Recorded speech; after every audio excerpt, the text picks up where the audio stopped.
Você está na Virtual. Muito mais que conexão. Uma questão de estilo.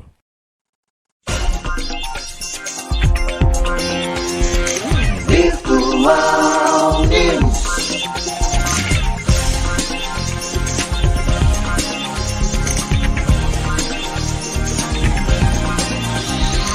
Virtual Notícias. Traz a informação.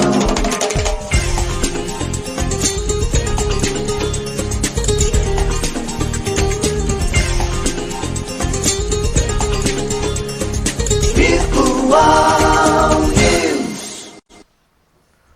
9 horas mais 41 minutos. Um bom dia para você. Começa agora mais um Virtual News. A tecnologia sempre a serviço da informação. Um bom dia aos poderes constituídos, ao Executivo, ao Legislativo e ao Judiciário. E um bom dia especial para você que faz parte do quarto poder, que é a sociedade organizada. Parabéns para você que nasceu nesse dia 5 de dezembro de 5 de dezembro, né? Esse ano é 2022. Para quem está nascendo hoje também, tá excelente. Mas para você que já nasceu nesse dia, parabéns. Quem faz aniversário hoje, tudo de bom. Feliz aniversário, Deus abençoando a sua vida hoje e sempre. Segunda-feira, André Louro conosco, também Maria Clara. Bom dia, Maria Clara. Bom dia, André Louro. Onde você fale? Como eu já coloquei a data, então eu tinha que redimir, né? Não dá para falar feliz aniversário quem está nascendo hoje, né? Quem nasceu no dia 5 de dezembro, né? Porque aniversário é um ano depois, né? Não tem como, né? Mas tá bom, né? Não, porque tem mêsversário só se for deiversário. É que a gente, sabe, segunda-feira, às vezes vai pegando no tranco, né? Muito. Mas aí vai É muita chuva, né?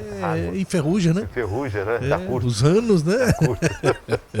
Bom dia a todos que nos ouvem, nos assistem. Bom dia às minhas princesas que estão lá no...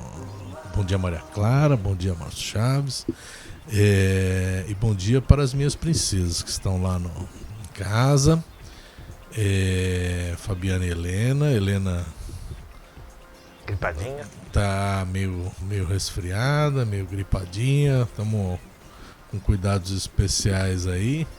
Daqui para 2 dias, né? Dia 7 completa um aninho. Falando nas celebridades aniversariantes da semana, né?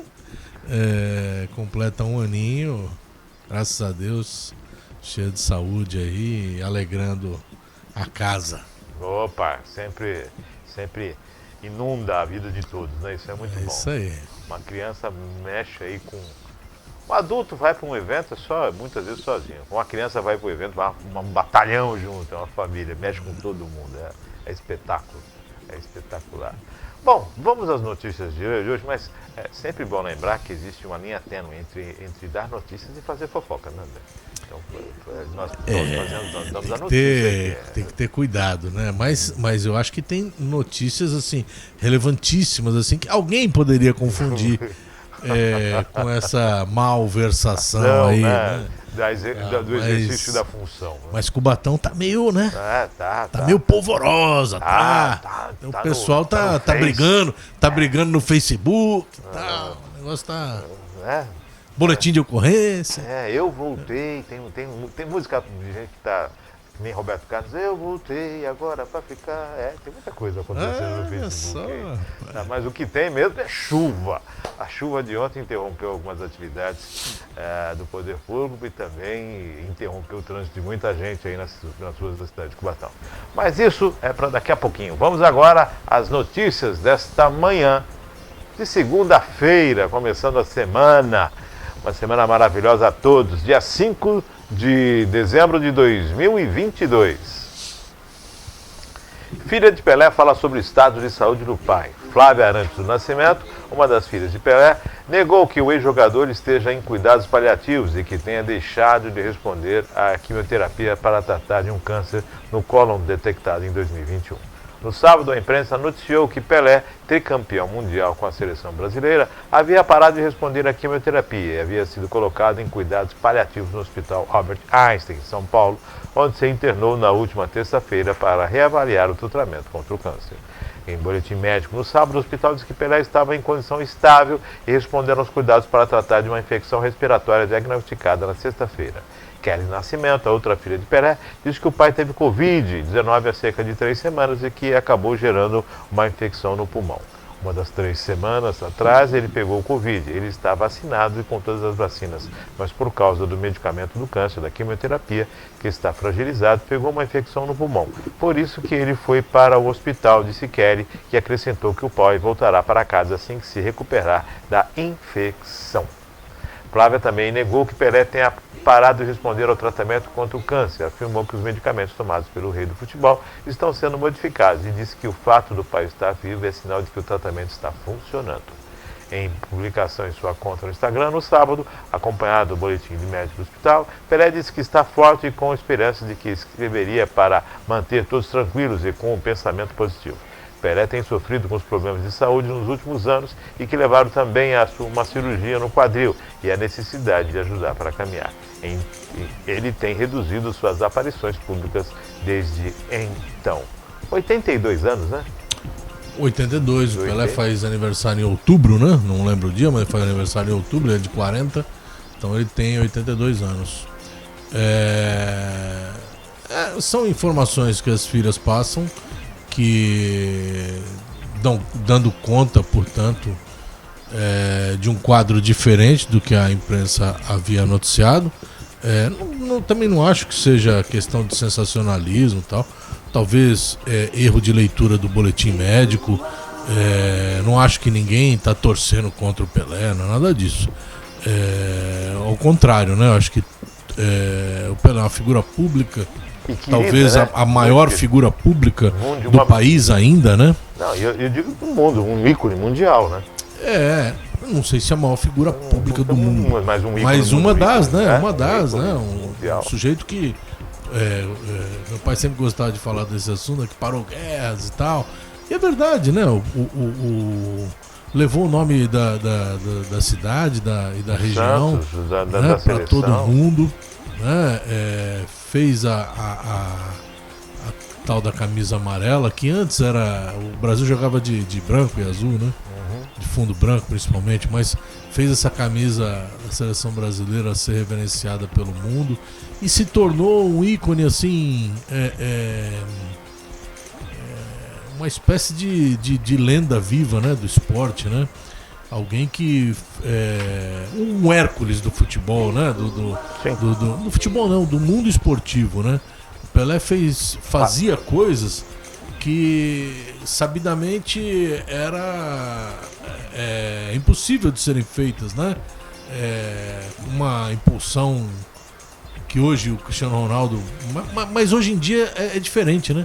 Hoje em dia, fisioterapia... a tecnologia toda voltada, alimentação e tal. O Pelé fazia coisas assim absurdas para o tempo que ele jogou, né? E aí, assim, a figura... O futebolista, e ele sempre fez essa diferença, ele sempre fala na terceira pessoa, né? O Edson, o Pelé. Primeiro que ele faz essa divisão entre o Edson e o Pelé. E depois que ele fala sempre na terceira pessoa, às vezes parece uma arrogância, mas nos ensinou de alguma forma a separar. Então, assim, a figura, o futebolista, né? O atleta do século, que é o Pelé. Muitas vezes as pessoas, principalmente na nossa região aqui, em especial em Santos, tem uma repulsa, tem uma crítica mais ferrenha ao Edson, né? E, em especial o episódio da filha, da Sandra, que aí tem o lado dele, tem o lado dela, mas sempre pegou muito mal para ele essa situação, né? Mas assim, a figura do Pelé enquanto atleta do século é um negócio assim absurdo. E ele sempre foi uma figura extremamente interessante, assim, aquele carismático, né? Hã? Carismático. Carismático, né? Você vê que o encontro dele com Maradona, que o Maradona e o argentino sempre faziam uma certa disputa de quem seria o melhor e tal. E quando eles se encontram é lindo de se ver e tal. O Pelé nunca fustigou nenhum embate maior, né? E ele nunca se intitulou, e até né? criticado por isso, Ele né? nunca se intitulou, né? Na verdade, eu acho que ele sempre aceitou, Márcio, essa coisa do melhor do mundo, e ele sempre reafirmou que jamais haveria alguém tão bom quanto ele. Isso, às vezes, pode parecer arrogância, mas eu acho que ele realmente acredita nisso. E acho que o mundo, de certa forma, acredita nisso. Mesmo o argentino que diz que é o Maradona, tem o Pelé num lugar diferenciado. E o engraçado é que o que aumenta essa competitividade é o fato de que, muito embora o Maradona tenha fomentado bastante essa disputa aí, quem é o melhor de todos os tempos, é engraçado que o ídolo do Maradona é o Rivelino, né? O Roberto Rivelino. E o Roberto Rivelino tem adoração pelo Pelé, né? Pelo amigo e sobretudo pelo jogador, né? E o Rivelino perguntava, não tem o menor nível de comparação. Maradona é um gênio e tal, mas não tem nível de comparação porque ele viu o que o Pelé fazia em campo, né? Quem estava em campo Então, com eles? é absurdo. E assim, são momentos distintos, né, André? Por mais que nós tenhamos aí ícones do futebol que se destaquem, mas toda a conjectura e as condições da época e o momento mundial, a época, não dá para comparar. Nós temos aí vários ícones que superaram marcas, que instituíram situações que não dá para superar. Porque você mesmo falou, os tempos eram outros, a tecnologia agora é outra, o esporte, o conceito do esporte vem se atualizando, vem inovando, e é exercício para aquilo, exercício para aquilo outro. E naquele tempo, nós estamos falando de 60, de Você 70. veja que agora a mídia esportiva está tentando fazer algum tipo de comparação entre o Pelé e o Mbappé. Eu vou falar sobre isso, mas é sempre o Pelé com alguém. É o Pelé com o Messi, é o Pelé com o Maradona, é o Pelé com o Cristiano Ronaldo, é o Pelé é o parâmetro. Com o antigo Eusébio, que era o maior jogador da história de Portugal até o Cristiano Ronaldo. Alguns poderiam falar do Rui Costa, do Figo e tal, mas assim, não dá para comparar, né, com a figura do Eusébio. Mas aí vem o Cristiano Ronaldo, aí vem... Quer dizer, o Pelé é a referência. O Pelé, ele é tão referência que o Pelé é o Pelé do futebol, né? Porque tem essa história, né, de que o Federer é o maior atleta talvez seja o maior atleta do tênis na história. E, portanto, ele é o Pelé do tênis. Então, né? Instituiu-se a figura, o codinome Pelé para os melhores. Entendeu? Então, Pelé, além de tudo, ele virou adjetivo. Eu não quero pachequismo aqui, né? Mas não é. É que o Pelé fez... se ele fez algumas escolhas erradas na vida, ele fez muitas escolhas certas. Ele fez a escolha de ser atleta para além de ser o maior futebolista, ele foi o maior atleta. Então, assim, quando você fala no Maradona, o Maradona nunca foi um grande atleta. Aí você fala no Messi, o Messi é um grande atleta, mas ele jamais vai ter a complexidade física do Pelé. Tinha um corpo perfeito, né? Ele era impressionante o que ele conseguia atingir sobre todos os aspectos. Ele seria um grande velocista de 100 metros, ele seria um grande tudo, né? Então, ele realmente deu essa aso para essa coisa da referência, de dizer que, sei lá, o Sean Connery de repente é o Pelé da dramaturgia, ou a Fernanda Montenegro é a Pelé. Então, assim, é impressionante a figura com que ele se tornou. E que se a gente, quando eu falei da Fernanda Montenegro, eu poderia, ao invés de falar Pelé, falar Marta, né? Porque eu acho que a Marta repete isso para o futebol feminino, né? Mas essa figura, né? representativa de todas as valências esportivas. Eu acho que ela também reúne, ela teve assim, sei lá, 10 anos, que é absurda a diferença dela pros outros, né? Para colocar um grau a mais nessa tua afirmação, Pelé viveu os áureos tempos, mas não na ausência de ícones, muito pelo contrário. Muito pelo contrário. Era uma alta qualidade, uma coisa espetacular, um nível futebolístico altíssimo, em que ele se destacou em um momento em que o talento não tinha, era Garrincha. O ídolo do Pelé. E número 2, Rivelino. O ídolo do Pelé era o Zizinho. Que jogou no Flamengo, jogou no São Paulo. O titular da seleção brasileira de 1958 não era o Pelé. O Pelé entra se eu não me engano, no terceiro jogo. O titular era o Dida, camisa 10 do Flamengo. E o Dida era um grande jogador, ele tinha estofo para estar ali. Então, assim, até quando você faz essa comparação com o Mbappé, o Mbappé quando chega. O Mbappé quando chega na Copa do Mundo passada, ele já era um grande jogador, né? Ele já tinha status de grande jogador, ele tinha 19 anos, mas já tinha status de grande jogador. O Pelé quando chega em 1958 para a Copa, ele é reserva, ele entra no terceiro jogo. Ele é um menino de 17 anos que não tem esse estofo, esse tamanho com o que o Mbappé chega de camisa 10 na Copa da Rússia, né? Então também não dá para fazer esse nível de comparação, até pelo número de jogos também disputados e tal. E assim, é um cara que na estreia já faz o primeiro gol da vida dele dando um chapéu e pegando de primeira. Quer dizer, a carreira do Pelé é marcada desde o início e desde sempre por uma capacidade absurda num tempo em que muitos tinham esse tamanho. Não o tamanho do Pelé, que ele vem mas o Pelé entra no time do Santos no lugar do Vasconcelos, que era um grande camisa 10, né? O Pelé integra aquele time do Santos que, nossa, talvez o flamenguista dentro de mim não faça reconhecer o Carlos Alberto Torres como o maior lateral da história por conta do Leandro, que também foi um grande jogador. Mas o Carlos Alberto Torres é um monstro, né? E era o lateral do Santos. Aí tinha Zito. Na Copa, acho que de 58.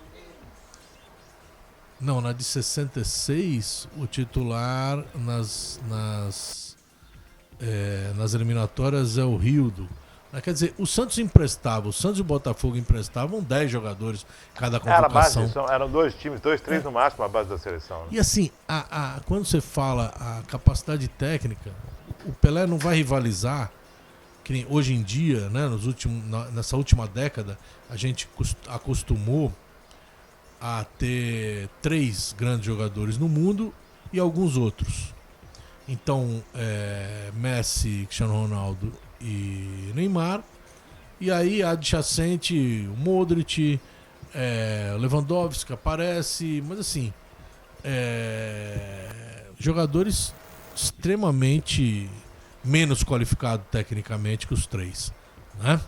Não tem nível de comparação. O Salah é um grande jogador, o Mané é um grande jogador, é outro grande jogador, tá? Mas assim, a excelência do Cristiano Ronaldo, do Messi, do Neymar em relação aos outros é abissal, né? É uma diferença muito grande, né?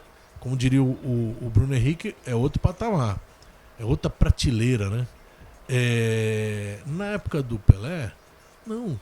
Na época do Pelé, você vê a Copa de 70, que eles escalam 5 camisa 10 do meio pra frente.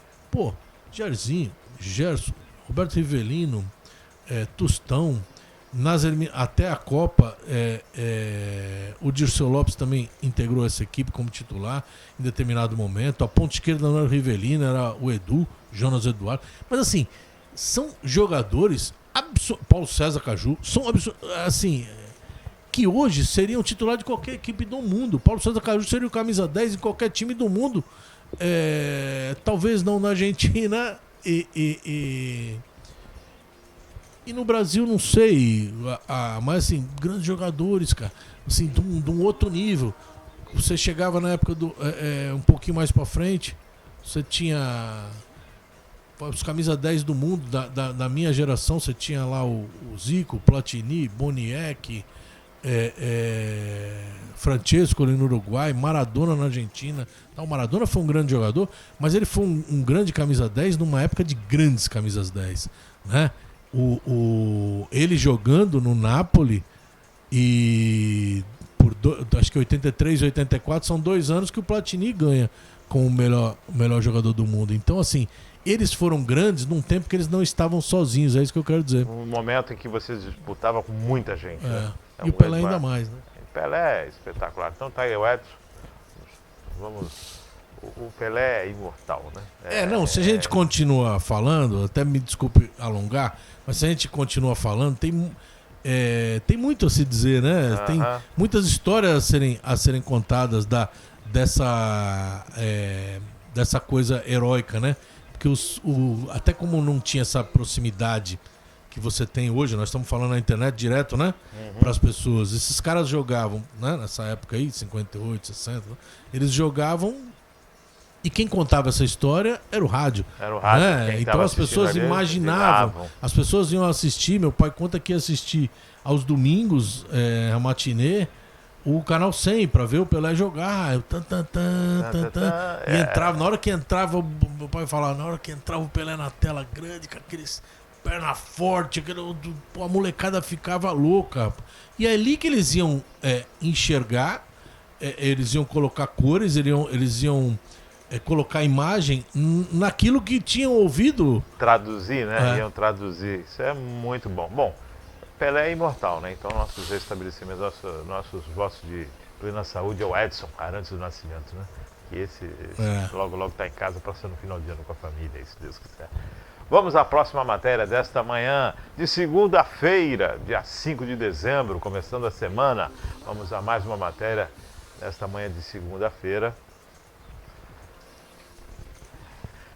A Comissão de Assuntos Sociais da CAS tem reunião nesta terça-feira, dia 6, às 11 horas, com 10 itens para votar, entre eles o projeto de lei 2.896/2019, que altera a consolidação das leis do trabalho para impedir as empresas que negociem verbas rescisórias com o trabalhador demitido sem incluir a quitação de eventuais débitos do INSS e o imposto de renda em ação movida na Justiça do Trabalho.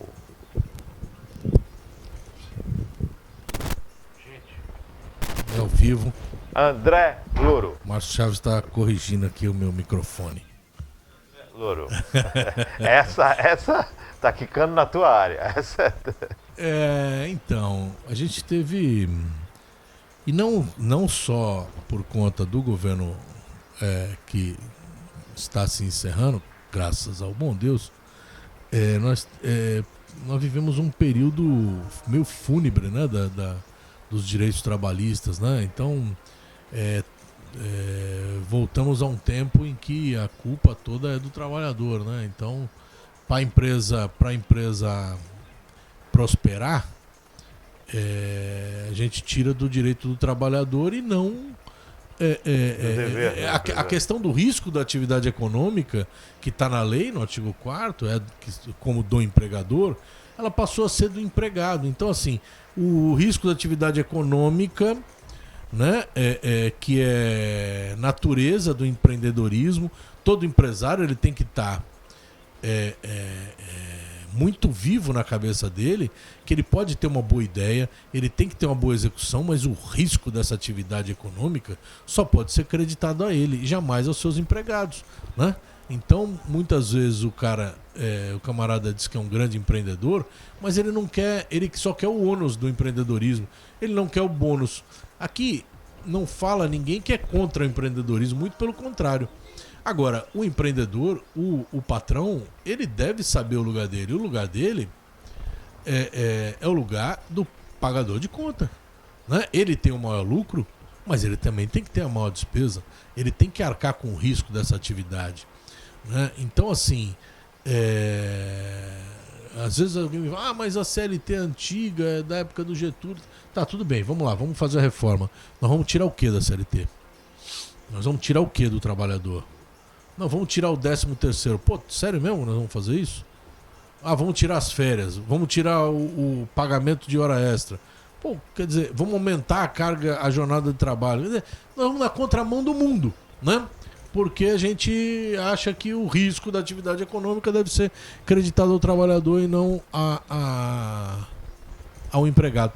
Na década de 80, um desses momentos de levantar-se assim, louvores ao Deus mercado e as bobagens que se propagam com essa coisa do culpa é do trabalhador, editaram a tal da súmula 330. Através dessa súmula, o trabalhador dava quitação do contrato de trabalho no momento da rescisão contratual. Então, o cidadão pagava a quitação, o valor que achasse. Então, fazia as contas lá, aviso prévio, 13º, férias, tal, fazia a continha, dando 40% do fundo de garantia, corria a quitação, Márcio Chaves. E aí ele metia um carimbo, súmula 330. E aí, através dava a quitação não só das horas, mas do contrato de trabalho. Obviamente que isso a justiça foi recebendo esses processos. Em alguns casos, o trabalhador realmente se viu prejudicado. Em outros, a justiça falou, isso é um absurdo, isso não tem sentido. Como é um absurdo hoje a gente falar que o empregador manda o cidadão embora, tá na lei que ele tem, se ele não quer que o trabalhador cumpra o aviso prévio, que ele pague as verbas rescisórias em 10 dias e dispensa ele do cumprimento do aviso. Se ele quer que ele cumpra o aviso, ele pode trabalhar os 30 dias com 2 horas a menos e no primeiro dia subsequente aos 30 dias ele paga a quitação, ou ele trabalha 23 e descansa 7, não é descansa, esses 7 dias é para ele procurar outro emprego, né? Então, como as 2 horas se for os 30 dias, é com essa finalidade. Então, ele trabalha 23 e a outra hipótese e fica com os 7 livres para buscar outro lugar no mercado de trabalho e paga também no dia subsequente ao 30º dia. Na hipótese, como já disse, da dispensa do cumprimento do aviso prévio, ele tem 10 dias. São essas hipóteses. Aí chega o empresário e fala, não, mas eu não tenho dinheiro para te pagar, então é o seguinte, deu 5 mil, eu vou dividir em 10 de R$500 e eu vou te pagando. Não existe isso, então vai ter que pagar a multa. O que é a multa? É a multa de um salário. Então, se o camarada ganha 2 mil, vai ter que, quando ele entrar na justiça, porque não vai pagar voluntariamente, ele vai ter que pagar uma multa de R$2.000, né? O valor do salário, pelo fato de ter pago as verbas rescisórias de uma forma diferente a qualquer outra hipótese legal prevista, né? A hipótese é o pagamento na totalidade das verbas rescisórias, né? Por quê? Porque o risco da atividade econômica é do empregador. Não é do empregado. Não pode ser do empregado. Nesse caso aqui, menciona essa questão envolvendo INSS e tudo mais. Traduz isso pra gente, André. É porque o texto é curto, mas a gente sabe da importância que isso tem. Então, eu estou contando essa história para dar conta, porque a natureza é a mesma. A legislação hoje dizendo assim, não pode, nada disso. Já não pode. Mas aí, na verdade, não pode. Já não podia. Mas aí, como tem muita gente fazendo esse tipo de pagamento parcelado e aí tentando validar com base na reforma trabalhista de 2015, né? Passou a reforma em 2015, né? 2016. Com a reforma de 2016, o empresário muitas vezes se acha de promover chamar numa arbitragem. Só que aí são arbitragens que são discutidas na justiça, porque aí tu vai ver o mesmo advogado funcionou para o patrão e para o empregado. São coisas combinadas, porque empregado algum é mandado embora e vai devolver os 40%. Sabe? Esse tipo de manejo que dá conta de fraude, ele na justiça ele é anulado. Então vem agora a legislação e eu espero que nos próximos anos o governo primeiro, acho que a primeira medida do governo que vai tomar posse, 1º de janeiro, seja o restabelecimento do Ministério do Trabalho, né? Porque acho que foi a primeira ou uma das primeiras medidas do governo Bolsonaro foi acabar com o Ministério do Trabalho. E isso fala muito do que é a intenção de um governo, né? A preocupação com determinada pasta. Então eu acho que deveria essa ser uma das primeiras medidas aí do governo que toma posse aí, dessa grande aliança que se firmou aí para rever tudo, né? Eu acho que a gente deu um passo atrás em justiça social, em sociedade mesmo, nessa coisa da empatia, né? Você vê que tá acontecendo muita coisa que você não via, né?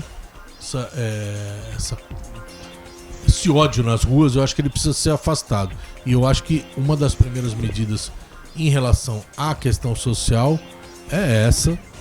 E esse tipo de lei, que é o que eu sempre digo, a lei ela é editada, ela é promulgada para funcionar como um instrumento de pacificação social, né? A pessoa ela vai à justiça e quando ela vai à justiça ela busca a tutela jurisdicional do Estado porque a sociedade não permite a lei de talião, a sociedade não permite o olho por olho, dente por dente, né? Desde que a sociedade se tornou o que se chama de civilizada, ela procura alguma forma que o Estado resolva os litígios entre particulares, entre o próprio Estado e o jurisdicionado, né? E o cidadão. Agora, o Estado, portanto, nesse sentido, ele precisa ser forte e acreditado para que o cidadão encontre nessa busca da tutela do Estado a resposta. Então, assim, quando você vai buscar a resposta e de repente o risco da atividade econômica não é mais do empregador, é seu. Quer dizer, você trabalha pro cara, para o lucro dele, e na hora de você receber o seu direito em contraprestação que você foi ao serviço prestado, o Estado vai falar para você, não, o risco da atividade econômica é seu. Então, esse tipo de legislação, ela tem lugar nesse coibir a prática, nesse sentido, coibir essa transferência do risco da atividade econômica, seja em relação à previdência, com as contribuições para o INSS, seja em relação ao pagamento das verbas rescisórias, seja em relação ao pagamento de salário, seja em relação quando eu falo salário, as horas normais e extras. Só uma coisinha para você ter ideia, e você já foi motorista profissional, trabalhou com isso, né? Então você imagina que a legislação traz, a partir de 2012, com a regulamentação da carreira, com a Lei 12.619, o motorista passou a ter o direito ao pagamento das horas extras. Até então, o motorista, como você foi um dia, de transporte de carga, ele tinha o tal do trabalho externo. Então, no trabalho externo se dizia que não era possível, como você trabalha sempre externo, porque você trabalha externamente, você trabalha viajando, não teria condição de ter o controle da jornada do empregador. Aí tu falava, pô, mas o caminhão é rastreado. O rastreador é o controle da jornada. Ele tá ligado o tempo inteiro. Se o cara para, ele tem que dar uma macro ali no teclado tal, e qualquer tipo de parada, a chegada no cliente tal, ali já tá o controle. Ah não, mas isso aí é para controlar a carga e não o serviço. Tinha lá Bom, tudo bem, veio a legislação e falou assim, não, é possível o controle e a empresa vai instituir o tal do diário de bordo, uma papeleta que ele anota tudo, ou utiliza o próprio rastreador para esse controle. Tudo bem, até 2015 andou bem. Aí veio outra legislação, 13.103 de 2015, que é a revisão da lei dos motoristas, e mantém tudo isso, mas ela institui uma coisa chamada tempo de espera. No tempo de espera, o trabalhador está lá aguardando o carregamento e descarregamento, por exemplo. Ele tem direito ao pagamento de 30% do salário normal. Então você imagina, o cara ganha R$10 por hora. A hora extra dele custa R$15. Se ele tiver no tempo extra, mas já fez as 8 horas de jornada, mas nesse tempo extra, ele está aguardando carga e descarga, por exemplo, num terminal retrofandegado ou num cliente em Sumaré, em Mauá, por exemplo, para falar de perto aqui. E aí, Márcio Chaves, ele tem direito a 30% do salário normal. Ou seja, a meu ver, inconstitucional, porque ele está recebendo menos do que o mínimo. Na verdade, ele está recebendo 1/3 do salário contratado. Traduzindo em valores, aquela hora de espera que ele deveria estar recebendo com 50%, por força da Constituição Federal, artigo 7º, inciso 16, ele está recebendo com 30%. Então, no lugar de receber 15, ele está recebendo R$3. Isso é um absurdo. Isso é o que eu chamo de transferir o risco da atividade econômica do patrão para o trabalhador. Pô, mas se ele está esperando, ele não está à disposição do empregador, ele não está trabalhando, ele não está na casa dele, pô. Ele está ali esperando a carga e descarga porque o cliente não organizou direito. Às vezes, você sabe disso, às vezes o cara fica aguardando dias para descarregar. Liberação, né? Para liberação de descarga. Entendeu? Então, bom, tá vindo para ajustar uma prática que já vem sendo exercida ilegalmente. Já ajuda. Agora, muita coisa da reforma trabalhista precisa ser rediscutida e eu acho que precisa ter clima nesse novo Congresso, precisa acabar essa palhaçada do que perdeu, ficar chorando pela rua, cometendo crime, é livre a manifestação, é vedado o anonimato, então o negócio de ficar com fake news e com coisinha, então tem que mostrar a cara. É livre a manifestação, é vedado o anonimato. É livre a manifestação, mas quando você se manifesta cometendo crime, pedindo golpe, pedindo coisas que são contra o Estado Democrático, é crime. Então, assim, as pessoas precisam entender direitinho e aceitar que o país vai ter um novo governo e é o seguinte, vamos trabalhar para dar certo. É isso? Ser contra é loucura, né? Acabou, já foi, passou, agora é cumprir. Se tivesse alguma irregularidade, já seria discutido. Acabou. Dia 12 agora, diplomado e vida que segue. Vamos a mais uma matéria nesta manhã de segunda-feira. Olha eu com sexta-feira aqui, ó. Bastidores sobre indicações para Fazenda e Planejamento. Um dos banqueiros que conversaram com Lula nas últimas semanas afirmou que o presidente eleito só aguarda a diplomação do TSE para fazer o anúncio dos seus principais ministros, especialmente a Fazenda e o Planejamento. O rito de diplomação foi antecipado em uma semana e está marcado para o dia 12 de dezembro. De acordo com as informações, Lula demonstrou sua preferência por Fernando Haddad no comando da Fazenda, sem, contudo, confirmá-lo. Diz que ainda avalia nomes para a esplanada e que Haddad ainda é uma peça-chave, possível de ser descolocada para outras pastas. Já no Planejamento, Lula diz querer Pércio Arida, mas que também tem enorme simpatia por André Lara Rezende, a possibilidade em destinar a pasta para um liberal, um nome que agrade o mercado. Arida, no entanto, resiste. Ele já afirmou que não quer cargo no governo, mas ao mesmo tempo diz a amigos que cogitaria comandar a Fazenda. Composição de governo, essa é a discussão nos bastidores, está se aproximando aí semana que vem a diplomação, e com a diplomação envolve toda essa questão de quem serão, até mesmo para todas as forças políticas a se sentirem agraciadas ou não, e o movimento se ajustado no tabuleiro para a sucessão, né, para o próximo governo. Haddad era para a educação, Tebet queria a educação, Haddad não sinalizou para a educação, estão sinalizando ele para a Fazenda.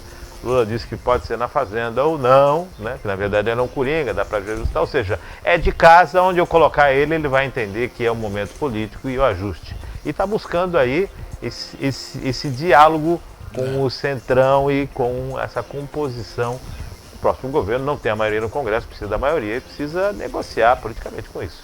André.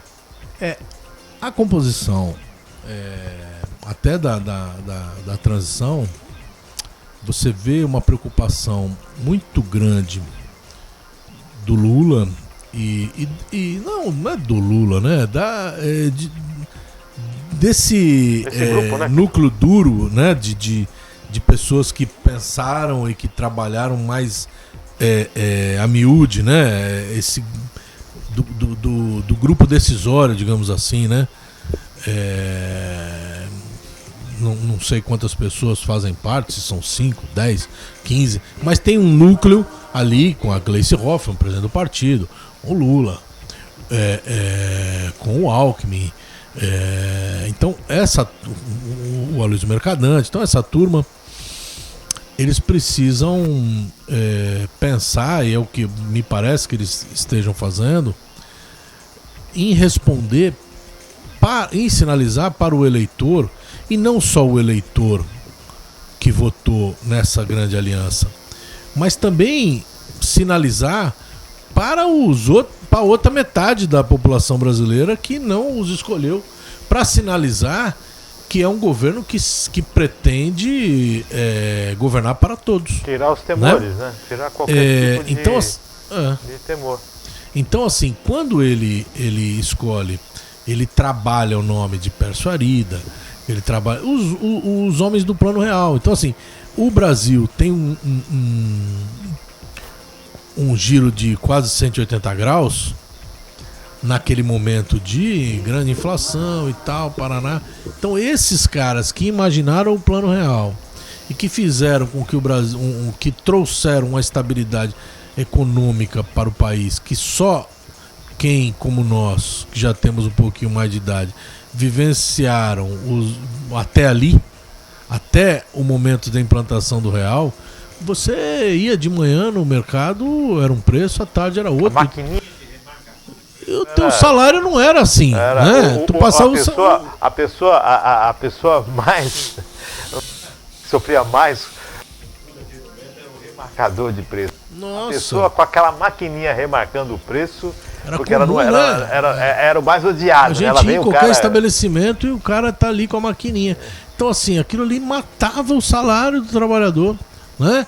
E em contrapartida, o camarada que tinha dinheiro guardado no banco, aplicando em Open Over, tem tanta forma de aplicação que o dinheiro multiplicava. O dinheiro na conta multiplicava. Então, assim, o pobre cada vez mais paupérrimo, mais desgraçado, miserável. E o cara que tinha um pouquinho, classe média, se segurava. E o cara que tinha muito, o dinheiro só multiplicava, né? Então, essa fragilidade social, ela se tornava cada vez maior. Por isso que esses pais do Plano Real, que tem vários, hein? Inclusive o Ciro Gomes é um cara muito importante na implantação desse plano, junto com essa turma toda aí, André de Lara Rezende, Pércio Arida.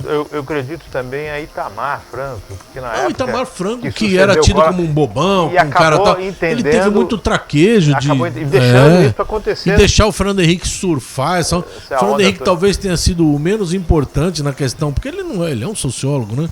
E surfou como ministro da Fazenda. Surfou como o grande pai do Plano Real.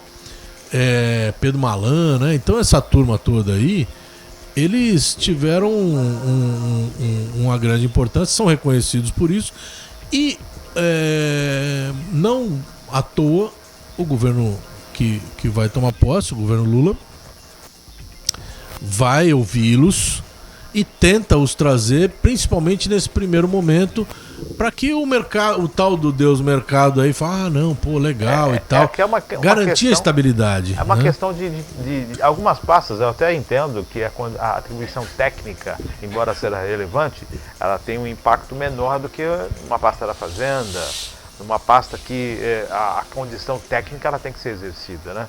Tem que ser uma pessoa de conhecimento e de bagagem e de estatura para o lugar, né? Muitas vezes...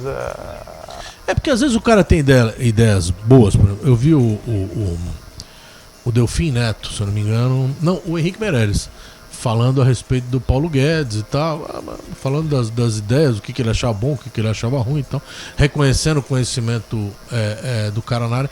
Mas assim...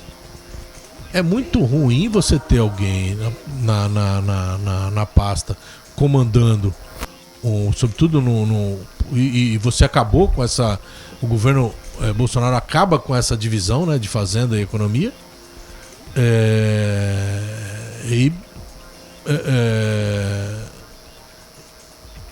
E acabando com... Ele junta tudo na figura de um camarada que é um cara que tem interesse, né? O cara é banqueiro, né? Então ele tem interesse direto nas atividades do Ministério. Então não acho legal esse tipo de... Você ir buscar esse tipo de nome, que seja Paulo Guedes ou qualquer outro, que tem interesse direto, né? Com a administração daquilo que ele responde público, que é público, né? Então o interesse dele privado não pode estar em jogo, porque ainda que ele seja a mulher do César, ela não basta ser, ela precisa parecer honesta, né? Então não dá para você colocar o camarada que tem como eu disse, interesses privados que se chocam com as decisões que ele vai tomar no público. Não tem sentido. Não tem sentido isso. Agora, a questão dessa discussão toda dos bastidores, o pessoal fala, pô, mas estamos falando de PEC, de transição, a PEC, isso é importantíssimo, porque é o start em janeiro, porque a posse é dia 1º, e o país já no dia 1º continua. Acabou a posse, a coisa continua. Aqui no dia 2, o país está pegando fogo e precisa dar continuidade. E se não tiver os pilares certos nos momentos certos, essa edificação ela balança e precisa, e essa acho que eu estou vendo a preocupação do governo é nisso, colocar o pilar ajustado. O Haddad com essa figura, você é de casa, não vou poder te colocar aqui, vou poder te colocar ali, você vai entender, porque a gente precisa ajustar politicamente. Então, a questão específica do Haddad, Márcio, eu nem acho que esteja nesse nível. O próprio Haddad é que sinaliza que dessa vez ele não... Eu não sei se ele acha que fez tão bem no primeiro governo Lula a educação e talvez não queira agora, ou ele acredite que... Porque ele é um cara que vem do outro lado, né? Ele inicia na vida pública como, assim, maior, né? Como secretário de governo da Marta na pasta econômica, né? Então ele era responsável pelo financeiro e aí depois ele aparece, até porque é professor e tal, ele aparece como ministro da educação no governo Lula e aí faz um bom trabalho realmente, negócio do FIES, consegue pelo menos colocar em prática aquilo que era a vontade do partido, né? Então assim, é natural que o governo queira aproveitá-lo. com esse handicap e tal, e também é de se entender que ele queira atuar numa outra área, que é aquela que talvez ele entenda que tenha mais valência, tenha mais capacidade técnica para ajudar, né? Especificamente do Haddad, eu acho que é muito mais ele não querer voltar para a educação agora do que o governo utilizá-lo como coringa, especificamente. Vamos à próxima matéria, porque tudo isso tem um desdobramento e tudo isso passa próximo à questão da composição. Inclusive tem a votação da PEC, né, que está para quarta-feira. Vamos acompanhar a próxima matéria, que der continuidade desse nosso bate-papo aqui, está no bojo dessa discussão, que é a PEC da transição. O Senado incluiu a votação da PEC da transição na pauta do plenário de quarta-feira, de acordo com a mensagem distribuída neste domingo pela presidência da Casa aos senadores. Antes, a proposta de emenda à Constituição, que abre espaço para o orçamento de 2023, precisa ser analisada pela Comissão de Constituição e Justiça do Senado. A previsão é que o texto da PEC seja discutido na comissão na terça e votado no dia seguinte, mesmo dia em que seria votado no plenário. A maior prioridade do presidente eleito Luiz Inácio Lula da Silva antes da posse. A PEC hoje tem um impacto de 198 bilhões por ano. O texto permite, por exemplo, o pagamento do Bolsa Família de R$ 600, entre outras despesas. A PEC está sendo negociada para atingir os votos necessários. São necessários 3/5 dos votos dos senadores, 49 de 81, e dos deputados, 308 de 513, para aprovar uma PEC. Pelo orçamento enviado pelo governo Jair Bolsonaro ao Congresso, o Auxílio Brasil, que voltará a se chamar Bolsa Família, voltará a ser de R$ 450 em 2023. A equipe de Lula avalia que a PEC é necessária para o benefício de 600 e também o adicional de 150 para famílias com crianças até 6 anos. A PEC foi apresentada estabelecendo um programa Bolsa Família que ficaria fora do teto de gastos, que trava as despesas federais, por 4 anos. Esse prazo é um dos entraves para a tramitação da PEC e deve ser reduzido para 2. O Bolsa Família, fora do teto, tem um impacto anual de 175 bilhões. A proposta orçamentária de 2023 prevê apenas 105 bilhões para o programa. O objetivo do PT, ao tirar todo o programa do teto, é usar esse dinheiro para outras despesas, como investimentos, educação e saúde. Outros 23 bilhões de impacto da PEC vêm da permissão para investimentos fora do teto. A PEC está sendo analisada junto com outras propostas que têm impacto menor. Uma PEC do senador Alessandro Vieira, por exemplo, teria um custo de 70 bilhões. Já uma proposta de Tasso Gereissati teria um custo de 80 bilhões, mas dentro do teto. Na prática, o teto ficaria menor. Ontem, domingo, haveria uma reunião com o presidente do Senado, Rodrigo Pacheco, e o presidente da Câmara, Arthur Lira, o presidente da Comissão do Senado, Davi Alcolumbre, e o relator do orçamento, senador Marcelo Castro. A reunião foi adiada para hoje. Segunda-feira, os caras. Ontem era a reunião, hoje então foi adiado. Mas toda essa situação que envolvendo a PEC, que parece que ser um dos pontos mais nevrálgicos dessa transição. 4 anos, já se tem ideia de que não vai ser possível. A discussão é de 2 anos. Até mesmo a Hoffmann tinha dito há uma semana e pouco atrás que eram 4 ou 1. Melhor que sejam 2. Né? Nem 1, nem 4, que sejam 2 anos. André, essa mobilização passa também pela indicação. O PT já anunciou apoio à Lira. Agora fica a questão do Pacheco no Senado. E também tem essa composição com os ministérios. Se vai ser criado os ministérios, quem serão os ministros. Tudo isso agora nesse período que é para justamente fazer com que o governo já comece com uma engrenagem, né, funcionando e que já se tenha uma composição de aliados. Precisa da PEC para aprovar. Para passar. Sem a PEC fica difícil, não fica impossível, fica difícil. Mas a composição, o momento agora é de negociação. Acender a luz para negociar, né? Ah, mas é difícil o pessoal bater o dedo no interruptor, né? Você conhece essa minha frase, né? Primeiro acende a luz, depois vamos continuar a conversa, né? Então, não acredito. Se a conversa fosse nesse sentido, né, o tal do papo reto e de luz acesa, não haveria nem espaço para essa discussão, Márcio Chaves, porque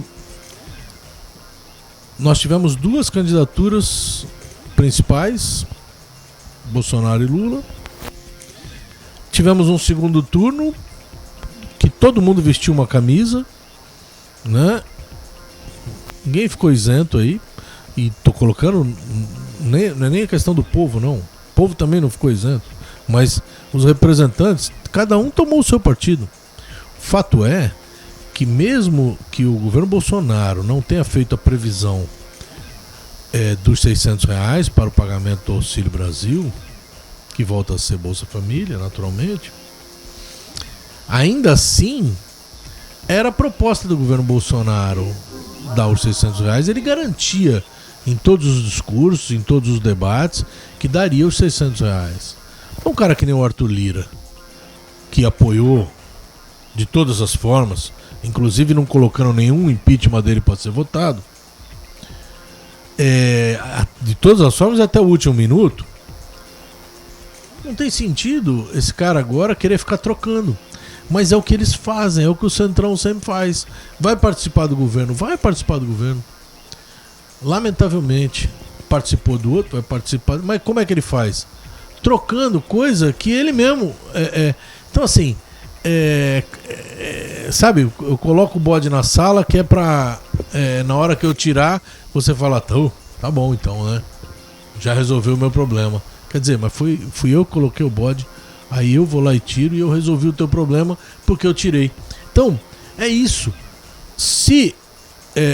aí tu fala, não, mas o representante lá que tá no Congresso, ele apoiou o Lula. Tá, tudo bem, então ele tem que cumprir a palavra dele, porque o governo propunha a manutenção dos R$600.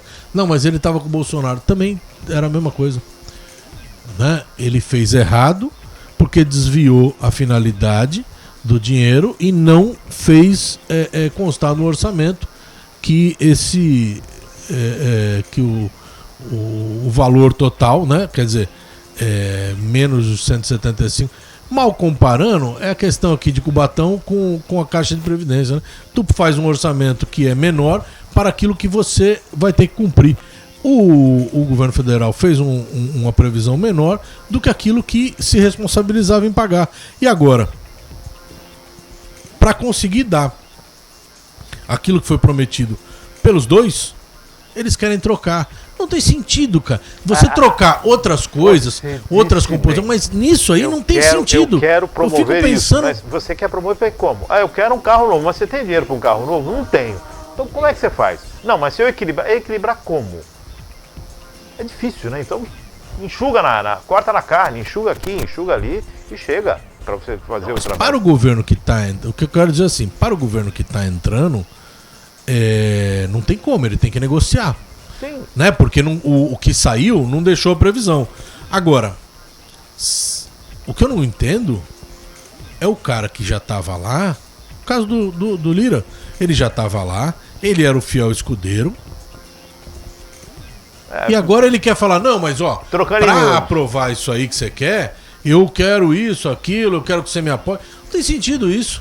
Porque você apoiava um projeto que também fazia previsão dos R$600, que também ia precisar dos 175 bi. Então assim, não tem sentido, mas para esses caras tem muito sentido. E ele já faz... Detalhe. Fazendo a previsão, ele já faz a discussão colocando o bode, né? Detalhe. O Congresso chega até o dia 31 de março. Vai virar. Vai virar em março. Ou seja, quem está aí permanece como senador, como deputado até março. Então eles voltam. Só que virou março, é outro time. São outras pessoas que vão assumir. E aí é uma nova rodada de negociação com aqueles que vão assumir. Quer dizer, não é que é nova rodada. O cara, hoje, o governo, ele tem que... Por isso que tem que ter muita habilidade. E eles vão ter que conversar com essa turma aí da grande aliança que foi feita, com gente que conversa com todo mundo. Por quê? Primeiro ele tem que conversar com essa turma, que tá, mas já conversando com quem vai entrar. Não é que lá vai ter que ter uma nova rodada. Porque senão... É junto aqui, ó. É junto aqui. Porque se ele faz... É o que você falou. Ah, não, faz agora, depois eu faço outra. Não tem sentido. Aí você não tem como, né? Você não tem mais o que... Você já deu. Você não tem mais o que trocar. Entendeu? Então a conversa é aqui, ó. Eu tô ali e tô aqui, ó, né? Então, para quem está surpreso, não fiquem surpresos. É uma prática que muitas vezes pode ser feita e pode resultar em algo positivo, mas em muitas outras das vezes resulta aí em choques, em traves políticos e às vezes algumas cadeiras sendo ocupadas por pessoas que não têm a capacidade técnica para desenvolver ou então não têm o entendimento de que o fruto final tenha o grande trabalho, eu acho que do gestor, nesse tipo de negociação, que eu não acho bonito, mas na discussão política, nessa coisa do cargo, quem ocupa tal pasta, quem ocupa outra pasta, tal, não pegar o prato pronto. Então, assim, nós vamos... você me dá nomes, eu vou ver os nomes que você tem para me dar. Você não vai me dar o que você... vamos discutir aqui o Ministério dos Esportes e você vai... é seu, você põe quem você quiser, não é assim. Então tem que... Porteira fechada? Não. Porteira fechada não, o cara tem que ter... porque o governo é dele, o gestor é ele. Então ele não pode chegar pro outro e falar assim, do jeito que você quer. Não, vai ser alguém daí, mas assim, me diz aí quem é que você tem, que eu quero ver se encaixa. Porque senão não dá.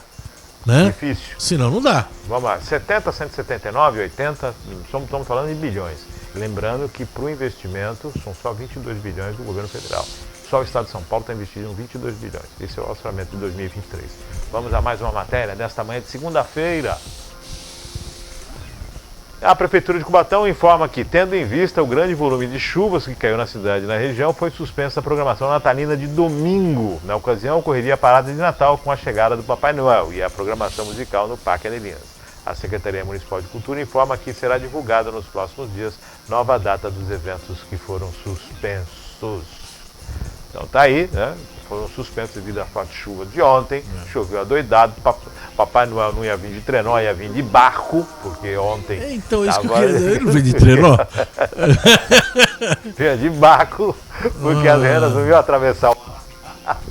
Bom, brincadeiras à parte, choveu bastante, é lógico. A população não ia acabar prestigiando com essa chuva enorme que aconteceu. A cidade, em muitos pontos, teve seus alagamentos, né? Pontos já conhecidos, situações que são, não vou dizer nem corriqueiras, né? Mas que já são conhecidas da população e que já são de reconhecida a incompetência do administrador público em resolver um problema recorrente. Então já está chovendo forte, sobe a barra da calça ali, deixa o carro num lugar mais elevado, quer dizer, já se tem esse conhecimento, já procura, infelizmente, conviver com isso, que não é o correto, que não é o certo.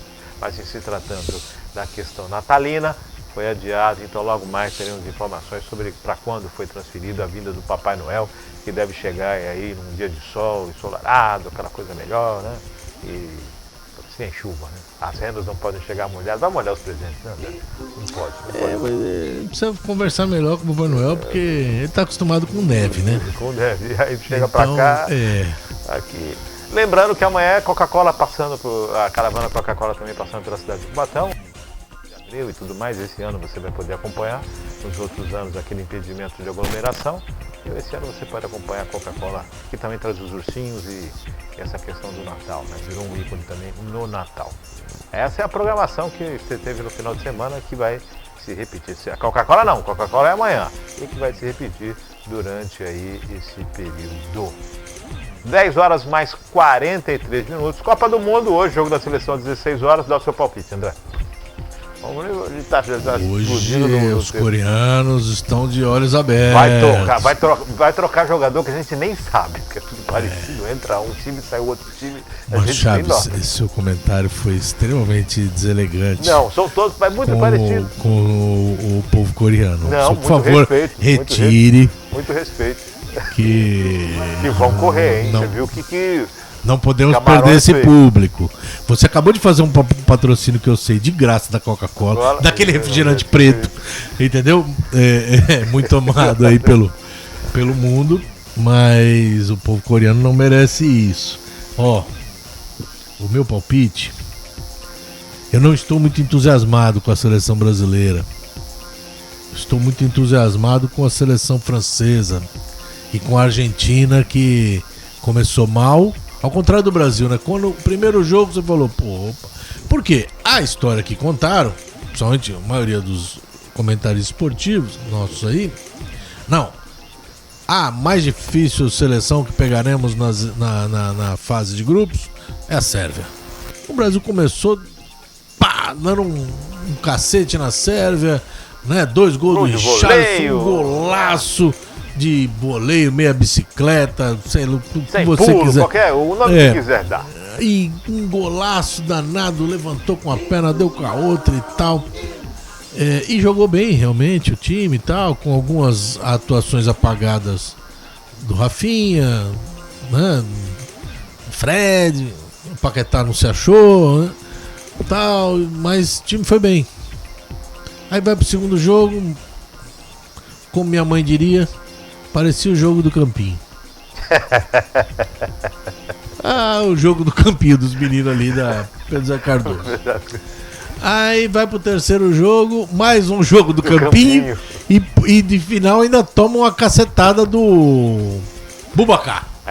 Camarão não dormiu, quem levou o gol foi o Brasil. Né? Camarão que dorme a onda leva. Mas quando não leva, ele pode tirar uma onda com você, né? E aí tá. Maravilha. O Neymar volta com o tornozelo inchado. Porque o cara tem uma lesão que ele teve de ligamentar e tal. A fisioterapia é boa, que os médicos são bons, mas não fazem milagre. Não, nem o Capitão América. Vai voltar. Se o coreano der uma. Se fosse com o Uruguai, eu ia falar, não põe. Não põe que nego vai pisar. Portugal também tem história. Então é melhor não pôr. Mas tudo bem, vai entrar, não sei o que vai acontecer. Eu acho que esse jogo aí é um jogo com a cara de 2-1. Que o carimbo é o passaporte. Agora é mata-mata. Então, nessa teve muita zebra, né? Dita zebra, né? Classificação de Marrocos em primeiro grupo. A Alemanha deu tchau. A Alemanha deu tchau. A Alemanha deu tchau numa coisa que a Alemanha vai começar a Copa. Japão, cara. Perde pro Japão. O Japão. Aí, fala, não, o grande bicho papão da Copa vai ser a Espanha, que começou enfiando 7 e tal. O Japão vai ganhar da Espanha também. Só que na fase do mata-mata aí, que é mata, né? Porque é um jogo só. Até agora não teve surpresa. Então as favoritas vêm confirmando. Tudo indica que o Brasil ganhe. Não acho que ganha com grande diferença. A moral dos caras tá lá embaixo, porque eles entraram com soberba. O Thiago Silva, que é o capitão, o famoso capitão cueca, né?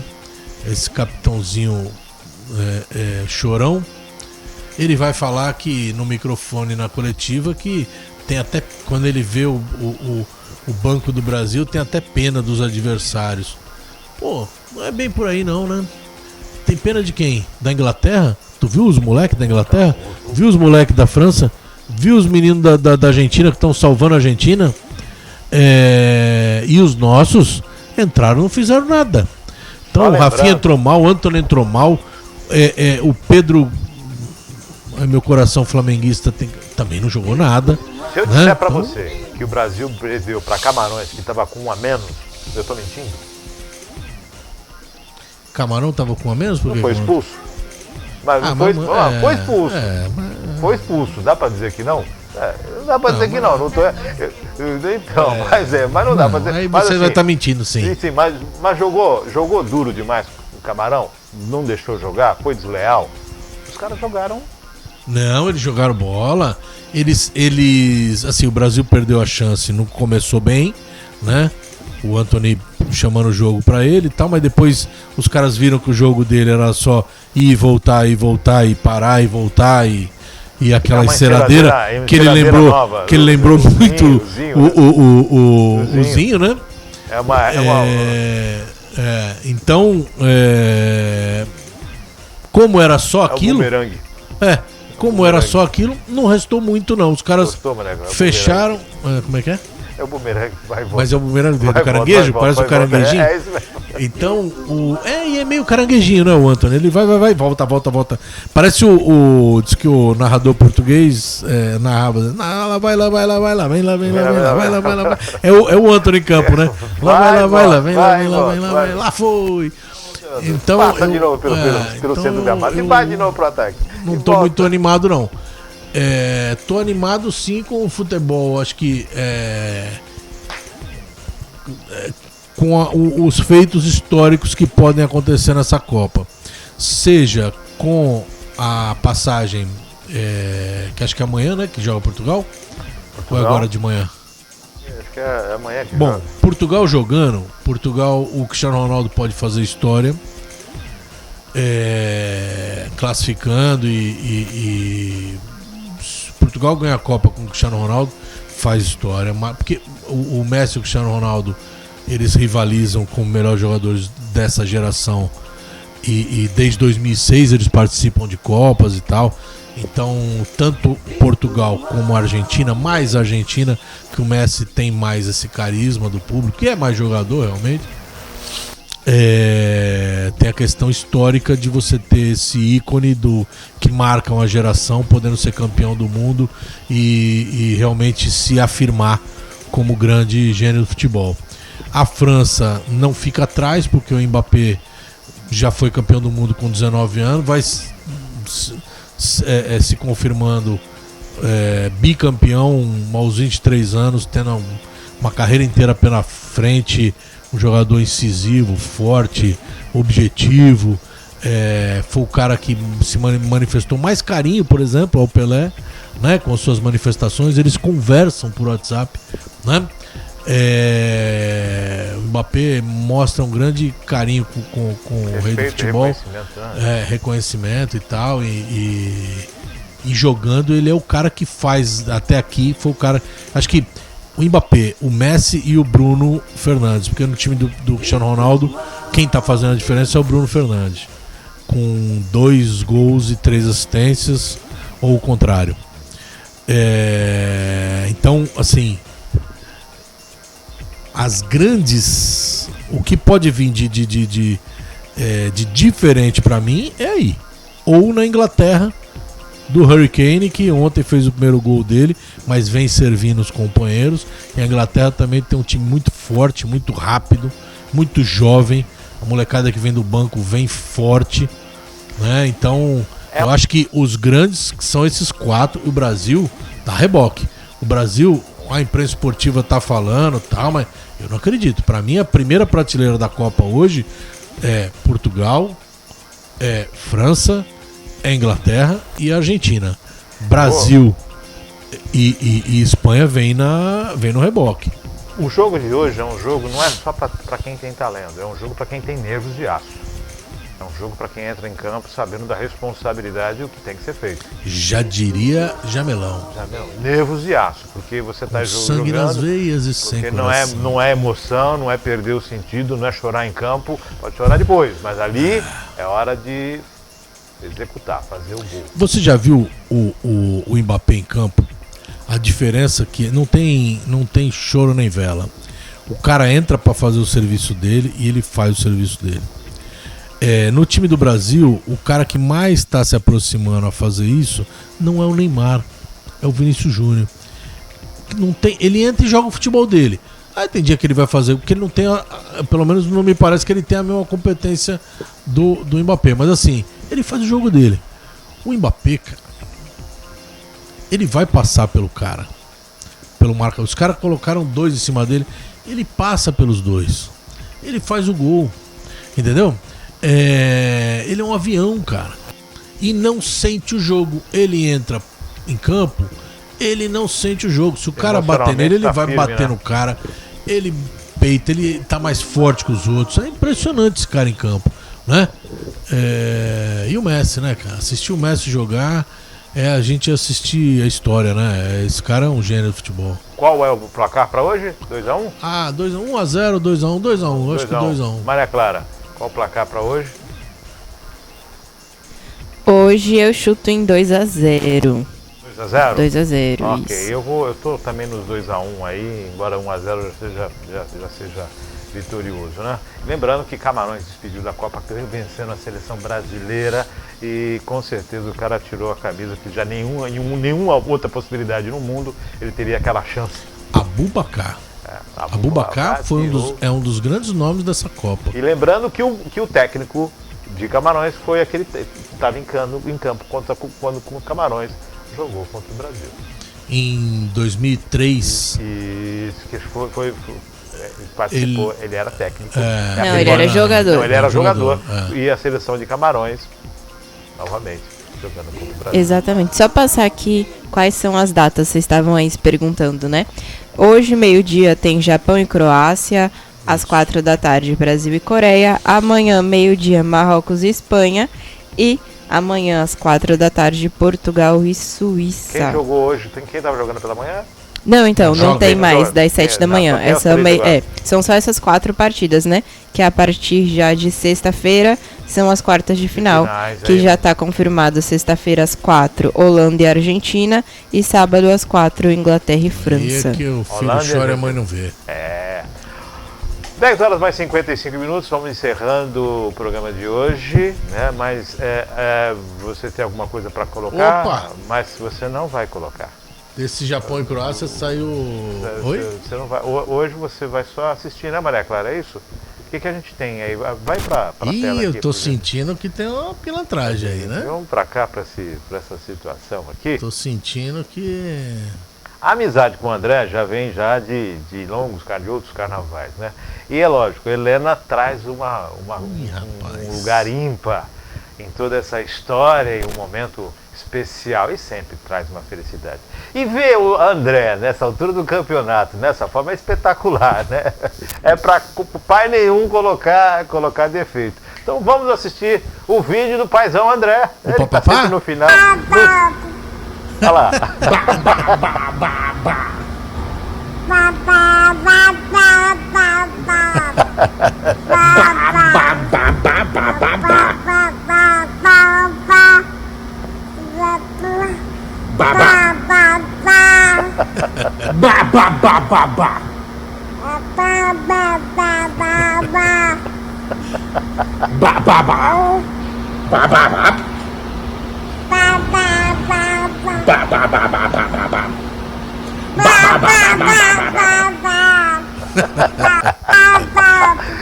Isso aqui já não é intenção de falar papai.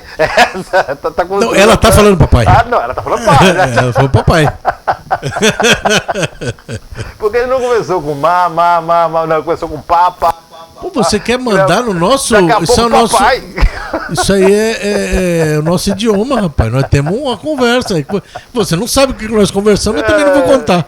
Então, pode falar, o diálogo foi profundo aqui. Parabéns pra você, parabéns pra Helena, que vai estar fazendo aniversário essa semana também, um aninho de vida aí. Tudo de bom pra Fabiana e por ter esse anjinho em casa aí, que é espetacular, né? Enche de vida. O meu tá aqui. Esse abacaxi é pra vida toda. Olha, abacaxi, hein? Nossa, que elogio, hein? Amor de pai tem licença poética. André, tá aí, pode falar alguma coisa rapidamente, que seja pode falar. Cara, a Helena não é só o meu xodó e nem da mãe, ela é uma bênção, né? É um anjo que o Papai do Céu pôs na nossa vida, né? É maravilhoso. A vida da gente mudou completamente, né? A gente vive em função dela e é isso que tem pra hoje e é maravilhoso, né? É maravilhoso. Tudo é cuidar, tá com febrinha, Pô, eu faço a papinha dela, né? Ontem fui pro fogão 8 horas da noite fazer a papinha dela, pra deixar lá, né? A gente vai no mercado junto. Maravilhoso, né? A gente vive realmente em função dela e não tem tempo ruim, né? Todo tempo é bom. É assim que tem sido e é assim que vai ser. Os brutos também amam, também choram. Meu André chorando, mas vamos encerrar. André. Posso ler o... Claro que pode. Claro. Então vamos lá. Essa você me cobrou se eu estava registrando uns poemas, os sonetos que eu tenho escrito. Na verdade chama Primeiros Passos, né? É uma construção poética em sonetos decassílabos e tal. E ele começa na concepção de Helena no Olimpo e tal. Tem toda uma conversa que a gente fala mais pra frente, né? E o canto 1, eu já disse aqui, o canto 3, algumas passagens, mas o canto 1 ele inicia assim: ouviram em Gaia e até bem lá no Tártaro, no Monte Olimpo, lá também se ouvia que um cisne abusado desposaria da gança da justiça o tal Deus bárbaro. Para Zeus a recusa é um sim claro. Pecado se fez ovo da larvaria. Enganada a mãe deusa jamais perdoaria. Tamanha traição custaria caro. Exceto para o fruto da paixão, a quem toda beleza foi concedida, única e jamais vista por razão. A Helena de Nêmesis ferida, realeza de berço e coração, Helena de Esparta é acendida. Então eu começo aí a contar a história em soneto aí dos primeiros passos, desde a concepção no Olimpo. Maravilha. E vida que segue. Assim chegamos ao final de mais um Virtual News. Lembrando que nada representa maior o dom da vida e a capacidade de evolução do que uma criança. A criança representa tudo: esperança, vida, fortalecimento, possibilidades, caminhada e a presença de Deus em todos os aspectos. No mundo, através do sonho da criança, que a sinceridade vem à tona e tudo que é de bom e de melhor renasce em nós a todo momento. A minha está aqui com mais de 18 anos, mas sempre será, né? A criancinha, a pitutuca. Amém. Amém. E eu diria a Helena, papá. Pá. E com papá de Helena, encerramos o programa de hoje. E com Deus, obrigado, André, obrigado, Maria Clara. E até amanhã com mais um Virtual News e com Vitória do Brasil, se Deus quiser, ou então com todo mundo de volta. Até lá, a partir das 9h30 da manhã. E até o próximo.